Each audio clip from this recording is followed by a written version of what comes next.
欢迎来到星星频道，请点击订阅并关注，获取最新资讯。当年在拍摄《白鹿原》时，31岁的李沁和53岁的何冰有一场亲密戏。当时两人躺在床上，突然李沁冷不丁的来了一句话：“何老师，你不用那么紧张。”一时间让何冰尴尬不已。当年在拍摄《白鹿原》时，31岁的李沁和53岁的何冰有一场亲密戏。当时两人躺在床上，为了找到合适的布景和等待补光，两人足足等了40多分钟。突然李沁冷不丁的来了一句话：“何老师，你不用那么紧张。”一时间让何冰尴尬不已。何冰叼着烟袋，却镇定自若的来了句胡说：“我都和你爹差不多的年龄了，我有啥可紧张的吧？”李沁调皮的取笑何冰：“刚刚我躺在你身上的时候，分明听到你的心跳声了。”这句话把全场工作人员逗得哈哈大笑。不得不说，这个角色对于曾经走清纯路线的李沁，确实是种挑战性的角色。为了把角色演好，李沁还参加了剧组在农村的体验生活，特地学习擀面、纺织，还向前辈学习，不断对角色揣摩。在《白鹿原》的原著逻辑里，田小娥与陆子霖的关系本质上是一场权力的剥削。何冰与李沁在对戏时，经常会为了一个眼神的停顿讨论半天。李沁呈现出的田小娥不再是扁平的诱惑者，而是一个在封建宗法制度下拼命呼吸的囚徒。他被父亲卖给老举人，又在黑娃走后为了生存不得不依附于陆子霖。这种复杂的女性悲剧，在李沁那种带着清冷感的演绎下，显现出一种令人心碎的尊严感。他在那场被陆子霖玩弄后的哭戏里，没有声嘶力竭，只有眼神中渐渐熄灭的光，这让何冰大为震撼。他直言，这哪是年轻演员，这是个心里有乾坤的疯子。《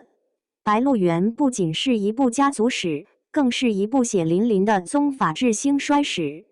在剧本中，多次涉及到了法律与族规的冲突，比如田小娥的悲剧，根源在于当时关中地区根深蒂固的乡约制度。按照当时的宗法逻辑，田小娥这种败坏门风的行为，在族长白嘉轩眼里是不容于世的。后来《白鹿原》播出，李沁凭借田小娥一角拿下了白玉兰奖最佳女配角的提名，彻底撕掉了花瓶的标签。而何冰也再次证明了老戏骨的统治力。在白鹿原那片黄土地上，田小娥终究是枯萎了，但李沁却在那层厚厚的尘埃里开出了最艳丽的花。有人说，对一个作家最好的悼念，便是看他的书，读他的作品。对于陈忠实而言，他的殿官作枕之作《白鹿原》便是这么一部硬读之作。书中，他以深沉厚重的笔触，描绘了半个世纪波澜壮阔的历史，也塑造了贪嗔痴爱的众生相。初读时，我们只看到了白鹿两大家族祖孙三代的恩怨纷争，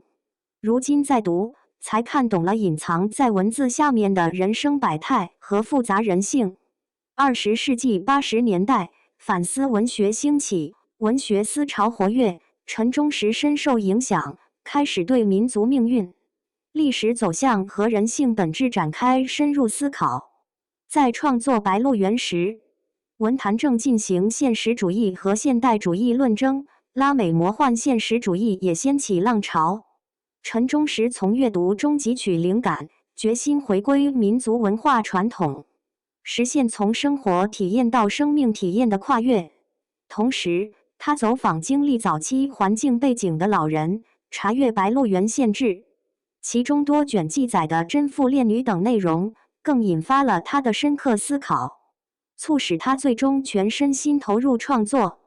1992年完成书稿时，他曾因心力交瘁晕倒在地，体重下降至不足100斤。其夫人王翠英在采访中也提到，他写作时整个人瘦得脱相。据统计，《白鹿原》从1993年首次出版以来，书籍总发行量已超过1000万册，被翻译成俄语、日语、韩语、马来语等10多种语言。其影视、话剧等改编作品也在世界范围内产生了较大影响。2016年4月29日，陈忠实先生于西安病逝。在他的遗体告别仪式上，白鹿原就枕在井下。陈忠实虽然不在了，但他的白鹿原影响了一代人。事实证明，陈忠实的白鹿原是成功的。白鹿原虽然是一部50万字的长篇小说，但读起来却容易让读者沉迷进去。在这段波澜壮阔的乡村民族秘史中，自从陈忠实写下那句不明原因的开篇后，白家和陆家的2代子孙就开始了50年的争斗不休、巧取风水的恶施美人计、孝子畏匪、亲翁杀媳。白鹿原为我们展现了20世纪初为和平元50年变迁的雄伟史诗，围绕白鹿两家的纷争展开，揭露了在新旧思想交替下底层人士的无奈以及社会的人间百态。这是一幅中国农村斑斓多彩、触目惊心的长幅画卷。值得庆幸的是，当初陈老留存了原稿，